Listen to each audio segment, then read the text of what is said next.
इस कार्यक्रम की अध्यक्षता कर रहे मेरे मामा और जिन्होंने एक जिले में अलग पहचान बनाई है,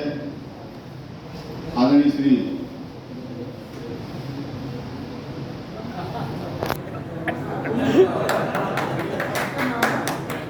आदरणीय अध्यक्ष जी,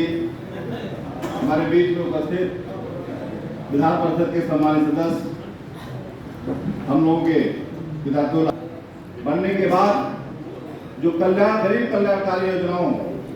के माध्यम से गरीबों को योजनाओं का लाभ दे रही है। अभी मैं मेडिकल कॉलेज में गया था, बैठा था, वहाँ एक दुर्घटना हो गई, 2 लोग दुर्घटना में बेचारे आकस्मिक रूप से मृत्यु हो गई। वहाँ भी माननीय मोदी जी की चर्चा हो रही थी कि अब जिले का जो पोस्टमार्टम हाउस अगुल में था वो अब आपके सदरपुर मेडिकल कॉलेज में चलने लगा। पूरी चर्चा मोदी जी के और योगी जी के नाम पे चल रही थी, लेकिन वहाँ दुख था। लेकिन तब भी हम लोग मोदी जी और योगी जी को लोग चर्चा करने का काम करते,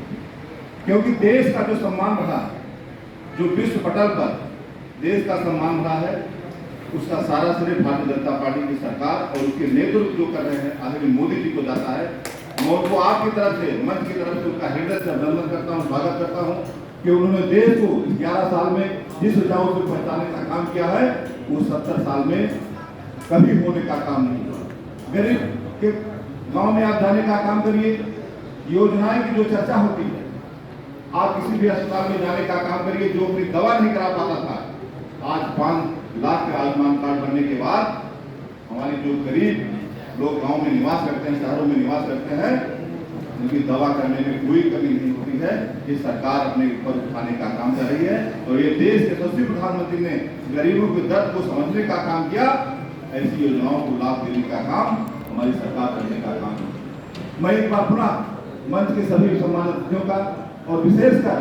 सामने बैठे हुए सभी जामात कार्यकर्ताओं का, उनके चरणों को छूकर नमस्कार करता हूँ कि आपके माध्यम से योजनाएं जो चल रही हैं उनको जन जन तक पहुंचाने का काम हम सबको करना है। क्योंकि हमको गांव में जाकर जब योजनाओं की हम चर्चा करने का काम करेंगे तभी हम सरकार की उपलब्धि को बताने में कामयाब होंगे। क्योंकि हम लोग तो योजनाओं को हर स्थिति से जानते हैं, हम लोग हर बार बैठक करने का काम करते हैं, लेकिन यही बैठक हमें गांव में करके,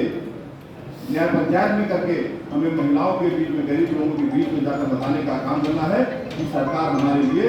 11 साल में क्या क्या बेमिसाल करने का काम की है। इन्हीं शब्दों के साथ एक बार पुनः आप सबको नमन करते हुए, आप सबको प्रणाम करते हुए, मंच को प्रणाम करते हुए, आप सबका हृदय से अभिनंदन करते हुए अपनी बात को विराम देता हूँ। जय हिंद, जय भारत।